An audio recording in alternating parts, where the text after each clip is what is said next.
Well, first of all, one of the key things that we've done with the data from SMART is, and Tom and Josh can certainly speak to this, is PRISM, which is a dashboard that you can use to demonstrate the outcomes that are happening as a result of the Forest Stewardship Program.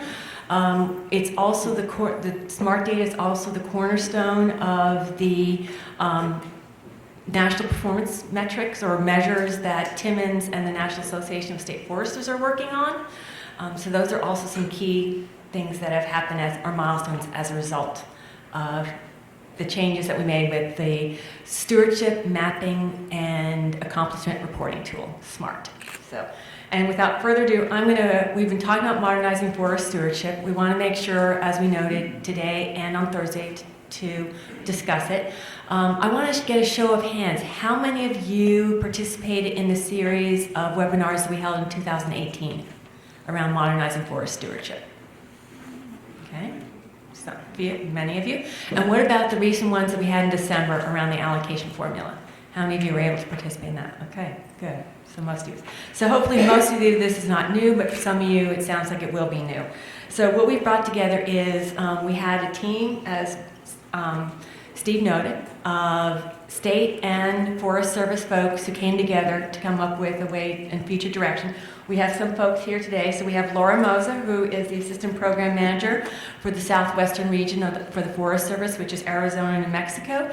And she manages the Forest Stewardship, Forest Legacy, and Community Forest Program.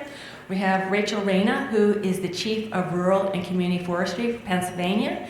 And we have Buford Sanders, who is the Chief of Lands for Georgia Forestry Commission. We also have a few other folks who are not going to be coming forward, but who are part of that modernizing team. And so if you want to stand up or raise your hands, we've got Arvin, we've got Lynn, we've got Tom has been part of it. I think Amy and Dennis, you've also participated in it. Steve's been on it. And then we also had Joe Fox, the Arkansas State Forester, Deb Bagal, who's the Michigan State Forester, and then we had Andrew Owen from Arizona, and then Leah from Oregon, who were also representing the West. And so without further ado, I'm going to turn it over to Laura, Rachel, and Buford to talk about what we've been doing with the Modernizing Forest Stewardship. You want to go to that? What you said? You won't. Well, Yeah, that'll be a distraction if y'all sit over there. I have to try and get her You want to get started? computer. You want to take the going mic in. and do this? Okay. Well, first of all, good morning. Very popular statement down in the South. We like to say it a lot, even in the afternoon sometimes. But so I'm Buford Sanders, and I work with the Georgia Forestry Commission. I've had the pleasure of being the stewardship coordinator for over 14 years. I've passed that on now to Mark McClellan. He's going to be speaking in the next panel. And as they're setting up, I'll go ahead and start because I know, we may pick the pace up a little bit here. We have a lot of stuff we want to get in front of you, and we want some feedback. But, my job, I've thought about it, is, what have I got to offer this group? What is it that I can bring? And I've been thinking about that. And I think this morning, just over breakfast, we were kind of chatting, and Darcy, who is the stewardship coordinator in Alabama, kind of helped give me clarity. Because I realized I wrote my first stewardship plan in 1993 when she informed me that was 3 years before she was born. And and as I look across, there's maybe a handful of folks that I see that I know are veterans that have been in this program for many, many years, and there's many, many more of you who have less time. So speaking of that plan that I wrote, you want to sit down? Excuse me. Back in 1993, just a quick story. I was brand new out of school, and I was energetic, and I was excited. I was a county forester, and I worked in a rural part of East Georgia and Warren County. And I got this contact, like we all do, a landowner from Ducktown, Tennessee, and he had just purchased a farm. And, I was amped up. I was ready to go, and I went out and met with the landowner, and he was excited. He had purchased this farm. It had some old pastures, and we started working, and I was gung-ho. I started working on a plan. I wrote up all kinds of prescriptions, and we were going to subsoil these compacted soils, pastures, and we were going to plant trees. And long story short, we did all that. Fast forward about 4 months after the planting season, and I get a call, and he says, really want to thank you. I said, I've had a really an interesting opportunity, and so I'm selling the farm. And I thought, well, he said, but look, really appreciate that stewardship plan. I'm going to pass that on to the new landowner. It's going to be a great tool for them. And I said, okay, yeah. I mean, I'm just rocking along. So fast forward a few more months, I'm out and I see the new landowner. And so I said, well, I got to stop and meet him. So I pull up, and sure enough, he's out there on his farm on his tractor, and he stops, and he had his bush hog lined up. And he was mowing those pine trees down. Now, why would I tell you this story? Well, because it doesn't sound like a great success story, really, for stewardship. But I learned very early on that what's really important in the stewardship program, now don't take offense, anybody, but a written management plan is a tool. It's not really a core value of the program. The lesson I learned very early on was the real core value of stewardship is motivating a landowner to do good things, to do things. And it's not that mowing those pine trees down to put cattle back on that pasture was a bad thing. I mean, I like steaks too, and but putting buffers that filter water so that you don't have runoff and managing, it's all fine. But it takes a relationship, and it takes motivating people to do work. That's a core value of the stewardship program, and that lasts, that's existed forever, and it will continue. And it's really important to remember that, because we do metrics, and we're going to talk about a lot of metrics, and we're going to talk about and debate, and people are going to have different opinions about how that does help or doesn't help, and that's all very good. But let's all try to get to that same point of recognition, because I know everybody in this room is a steward in their heart. They love the land. They love working with resources, and recognize that we're all trying to figure out how to do better at motivating those landowners, because really a management plan won't do anything if the landowner's not motivated to act. And so we do measure things, and we do have products, and we're reporting that, and we can debate that. But I wanted to get everybody just recognizing that really that's not success. Earmuffs, plans and acres, metrics, that's not real success. Real success is getting landowners equipped to do more with what they're entrusted with, and by default, we all benefit. And that's really the core value of the program. So I just wanted to share that, and then I know we're going to get into some of these discussions, and I hope everybody comes into it with the same spirit of recognition that change is inevitable, but those core values is what we're really shooting for. So with that, I won't waste any more time. Y'all ready to get into it? All right, thank you.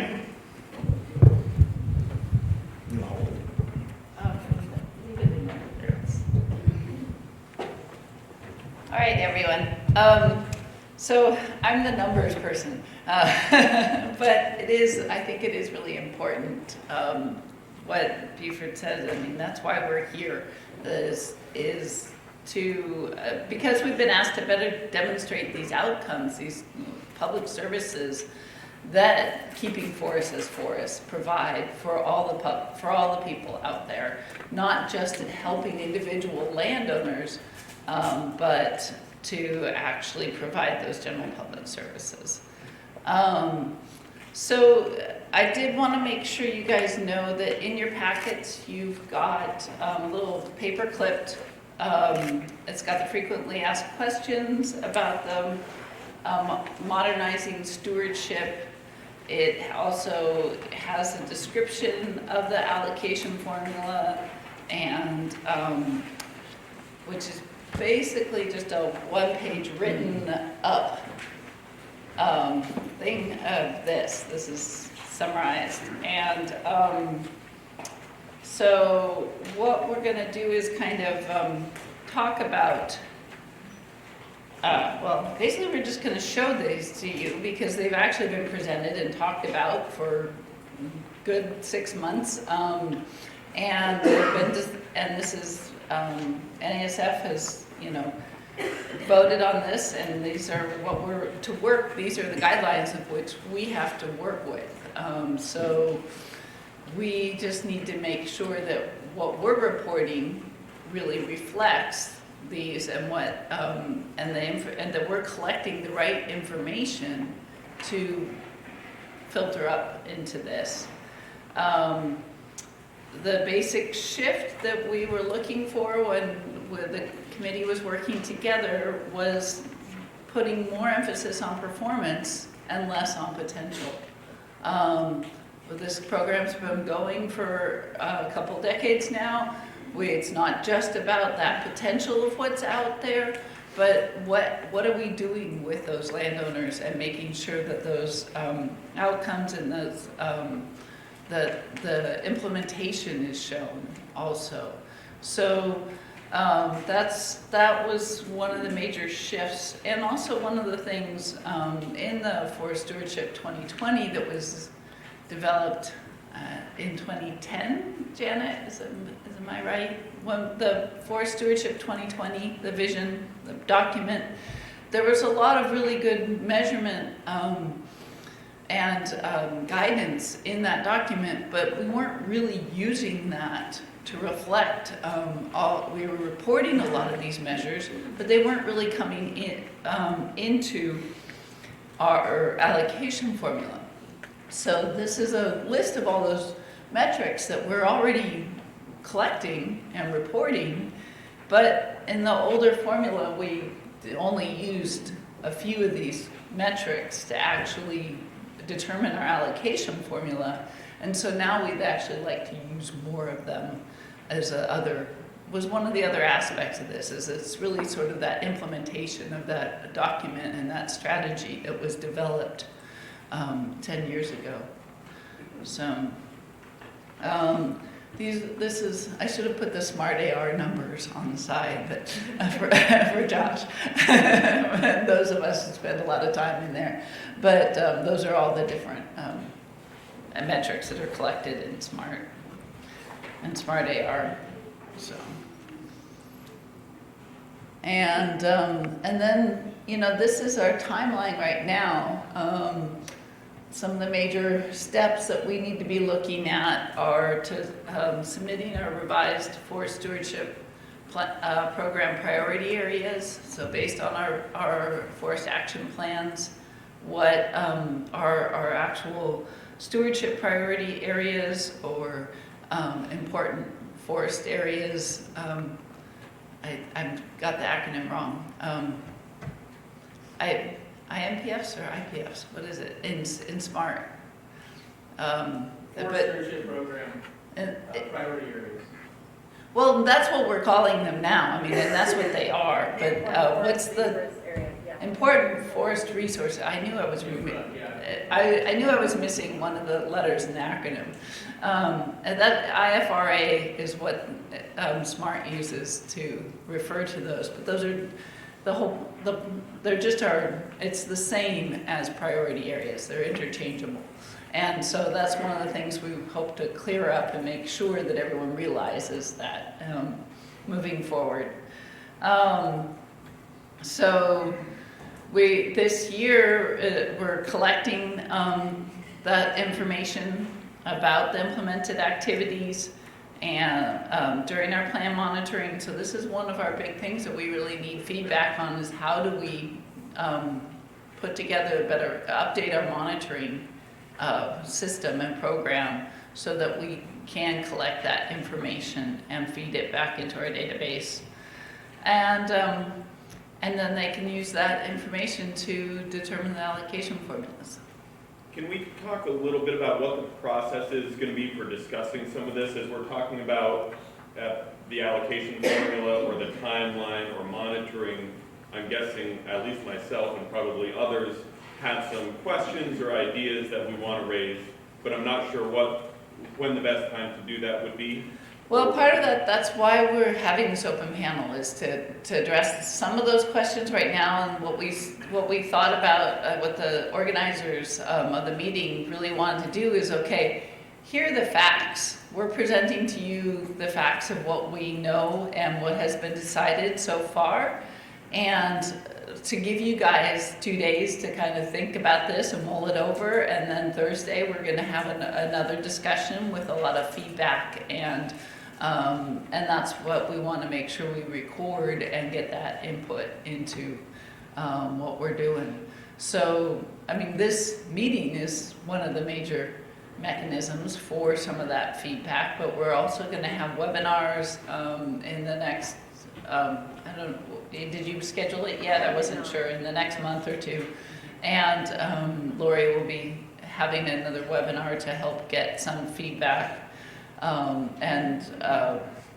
For some of the, I'm not sure when they're going to decide on the actual monitoring. Right, that's you know, those, what the monitoring procedures will be. That has not been determined yet. Well, one thing, if I can just interject for just a second, I'm in the back. Sorry, I'm floating around. Sorry. One thing we wanted to do with Steve and Jan's presentation is that very, very top level of modernization process. What this panel's doing is kind of getting people up to speed on where we are now, in case you haven't seen the webinar or maybe you haven't been brought up to speed. Might be a little bit behind. We're trying to make sure everybody's getting on the same page right now. So what these guys are talking about, you know, NASF has now approved that timeline and that allocation formula that she just brought up. So that's done. There's a little bit more wiggle room with the April, June priority areas. And I think I heard somebody mention that we've moved that deadline. The April, June deadline is where we originally had it. It was we originally had it for like February. Yeah. So based on feedback from the states, a lot of them, but they were working on their forest stewardship priority areas in conjunction with their state forest action plans, which aren't due until June. A lot of states indicated that they would like to roll those up together. So we moved that timeline from February, March on into April, June. Anyway, the timeline and the fact that NASF has signed off on the allocation formula and this timeline is where we are now. So now we're moving more into how do we actually capture the monitoring and the metrics. So part of this session was just to get down that second layer of where we are now. And then on Thursday, we're really going to get down into the weeds about the monitoring and what we're capturing and how we're going to capture it, that sort of thing. So does that help a little bit? And did you want me to talk a little bit also? Because what we're also thinking is we're gathering this data from you. We were then going to bring the team together and also maybe invite some of you, a small set of you, to also join that group to really focus on and develop those monitoring protocols and how we actually going to do it. Have a webinar where we present those to you, have a further discussion, maybe do some tweaks, and then present to NASF for their review and approval. So that's what we're looking at right now. That's what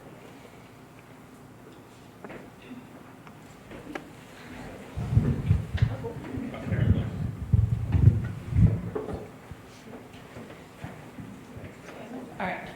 Okay, yeah, I'm gonna go karaoke here. All right, so really quickly, I'm just gonna lay a few ground rules that hopefully will serve all of the sessions that we're doing related to this topic. So as we think about this, obviously we're, at least in theory, all grown-ups here, right?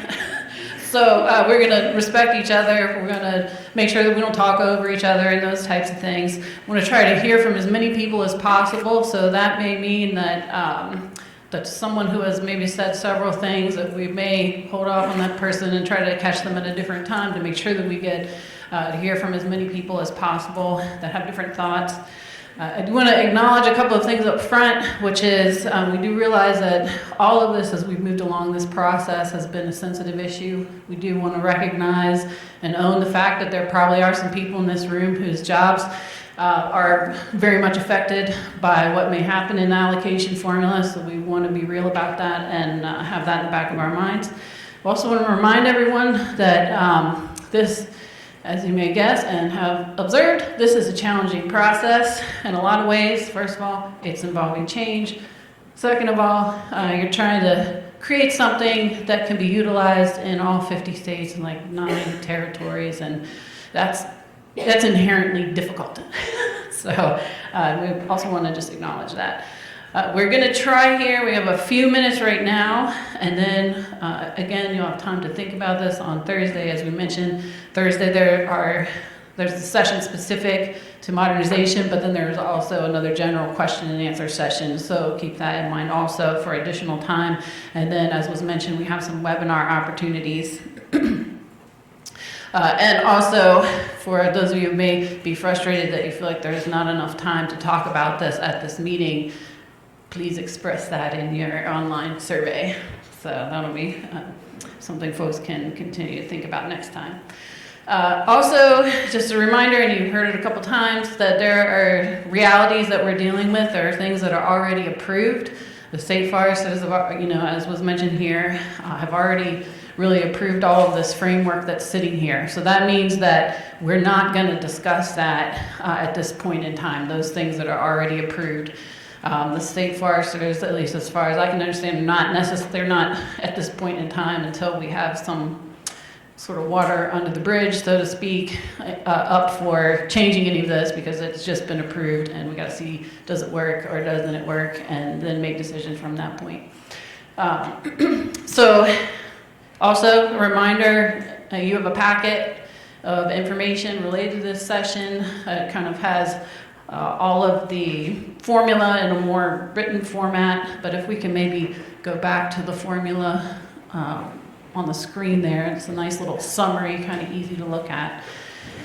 I'd also, just to save some time right now, ask Lori and Steve if you would maybe come up front, because if there are questions, we want to spend time with getting a microphone to somebody. So if I can get you guys to come up here and join us, that'd be great. Sorry I did not warn them about this ahead of time, so surprise. Okay. All right, so with that, we'll go ahead and open it up, and I guess I need to know from somebody, is 10:20 still our target time? All right, okay, so you'll let us know. Okay. All right, so take a look. We've got up here, if you look under this performance piece, obviously the devil's in the details here. That's not going to be a surprise to anyone. So, and that is also the place that needs the most feedback. It is a place that decisions have not necessarily been 100% made. I mean, we have some things that are like conceptual, but again, the devil's in the details. And how do you do that? And how do you also think about, well, we want to make sure that we are communicating our message. We know we have to count some beans, but we also want to make sure that we have some time to grow the beans. And not be counting all the time. So with that as a background, all right, we have someone. I know Keith's been writing notes. I've been sitting next to him, so I know you're ready to go. All right, I'll start. The 30% implemented plan acres in priority areas, the description in the funding formula says acres within forest stewardship priority areas with implemented forest management activities.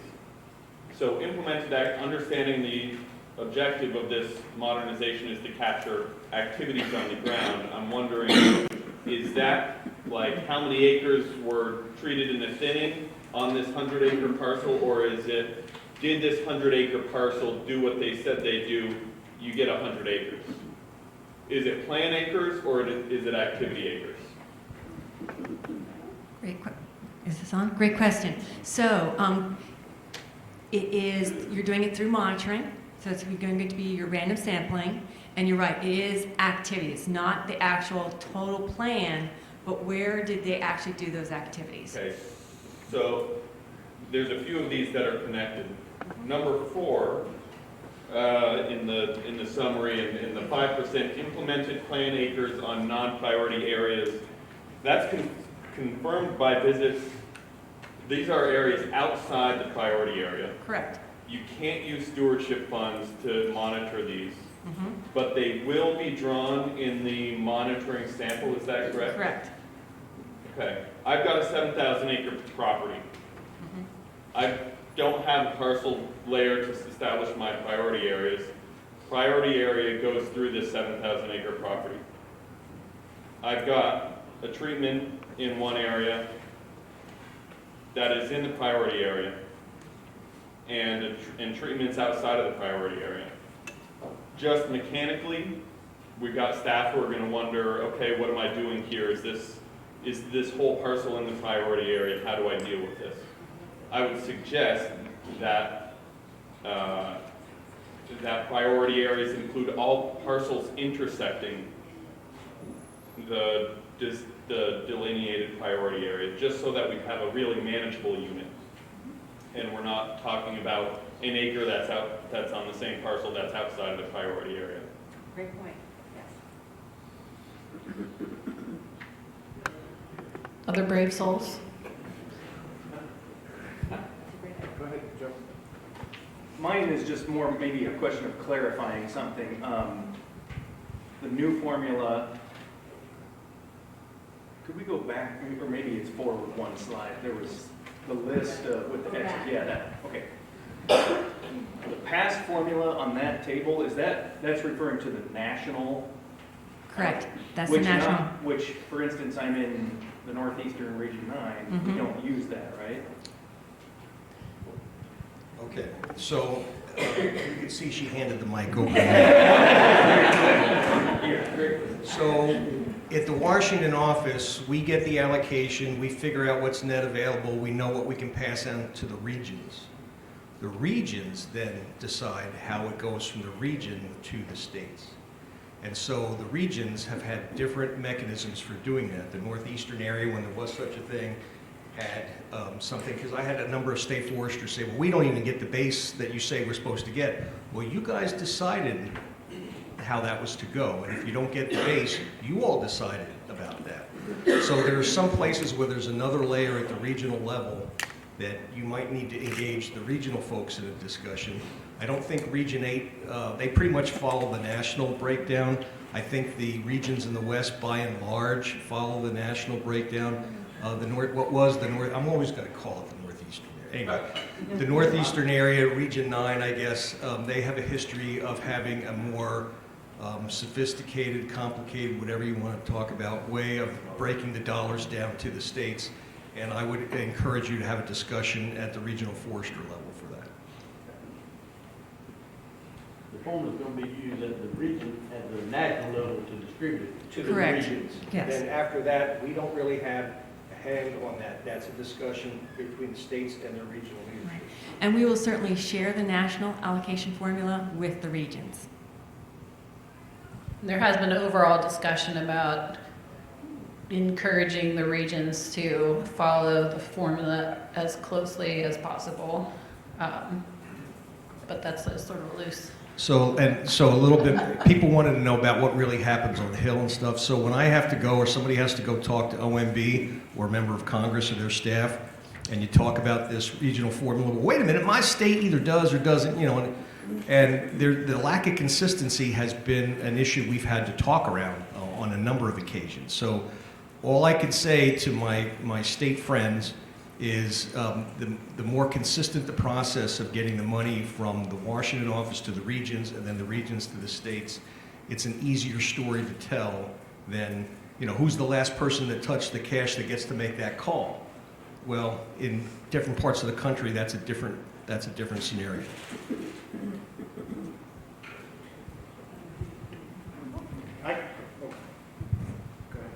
Well, while we're on this slide, this is a loud microphone. While we're on this slide, I had a question about landscape plans, because I noticed in the new formula, it's got active plans, all active plans in priority areas and non-priority areas.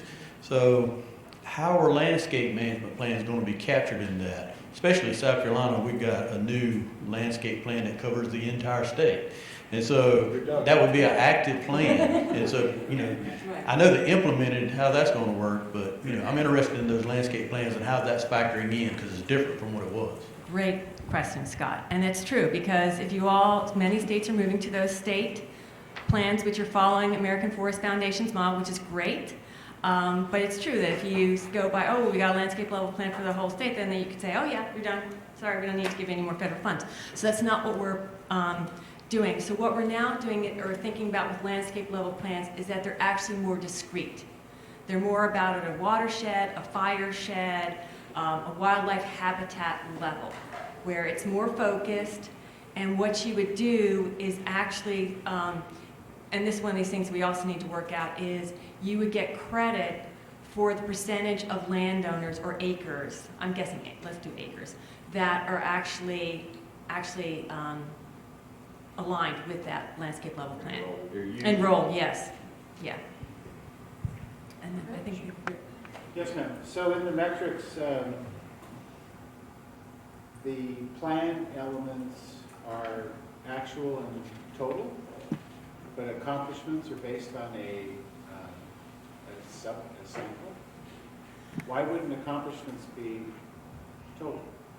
because, great question. So when you have, and it really depends on the landowner and their acreage. You know, for some folks, they might have 400 acres, but they may not do activities on all 400 acres. They might do wildlife habitat improvement on 5 acres. And they might do, you know, water, you know, some stream erosion work on so many miles of stream, and then they might do a timber harvest on 80 acres. So you're not doing the whole 400 acres, but I understand, like, for example, in the West, where you might have some landowners where they're smaller, and I know, for example, in Arizona, you did that landscape level plan, you had individual landowners who were tied into that, and there was fuels reduction, and they were actually doing work on their entire property, then yes, they would get credit for that entire property. I get that part. Let me rephrase it a bit. So that metric is driven by a statistically valid random sample? Correct. And is that the same random sample in SMART? Yeah, yes, it's Plan 25. monitoring? Yes, it is. It's in plan monitoring that we use in SMART. So why wouldn't the state want to report all accomplishments? They could. It's just that in some it can be very time consuming. Okay. Not all states can do that. Mm-hmm. Yes, and how would you do that? Which means you would literally every year have to somehow survey the landowners to see what they're doing on their land. And we're trying to figure out a way to collect that data without adding additional burden to the states. Big objective of ours, no additional burden. In Arizona, I was speaking to some of these folks earlier that we're in the process of putting together a database that integrates all activities within the state, whether they be EQIP or hazardous fuels funding or whatever. So, and it sounds like other states are kind of going in the same direction, needing and wanting to report actual accomplishments. So hence the question, why is it a subsample? Oh, then that's great. I mean, then that maybe, but not every state is like that. Right. So we need to ensure that we start off simple, and if all states move to that model, then that's great, but we want to be sure that we don't put those states that are not in that situation, who may also not have the capacity or the budget to do that at this time, that we have a system that works for them. Thank you. So I actually have 2 short questions. One is, in the random sample for monitoring, plans conceivably be within your priority area and outside your priority area. If I can only use forest stewardship funds within priority areas, why can't your Forest Service is selecting those plans, so I can't use forest stewardship funding to monitor those plans outside of priority area? Correct? That's correct. So how am I supposed to pay for it? Well, that's where we're thinking that many states have state funds, and I realize this varies. I mean, for some of you, yes, it's part of the match, and for some states, you rely solely on federal funds, so that's a conversation we need to have. But for many of you, our federal funds are a drop in the bucket compared to your state budget. So that's another conversation we need to have, is how is this going to work in terms, and that's also what we want to get input on, is how is this monitoring really going to work? Because right now, priority areas are across the entire state, and now we're asking you to focus in on 50%. And part of why we're doing that is that looking at our data, we are actually only touching 9% of the landowners across the country and 11% of the acres. You know, so to appropriate, that doesn't look like it's a lot. So if we also really focus our efforts, then we can show that we're really also making a difference. And then my second question is the next slide, or the 2 slides forward, is your timeline. It says spring, summer to have the new metrics or implementation monitoring, or how you're going to track that out to the states to upload their stuff by September. So I guess, is there a better timeline in spring, summer? I guess my question is, am I going to get an email August 1st saying, here it is, and you got 3 weeks to do it? No, you're not. So, great question. So, looking at it now, I'm thinking that we'll develop them this spring and summer, and that you'll implement them for FY21, Okay. or in FY21. Okay. So we're going to have to pause right now, but I'd ask all of you to continue to think about this and come back on Thursday, and your challenge is to have a list of questions longer than Keith's. We'll see who wins, if you can do that. Be impressed. If everybody can come back at 10:45, please continue these discussions as you're at the break. It's good stuff. Thanks, everyone.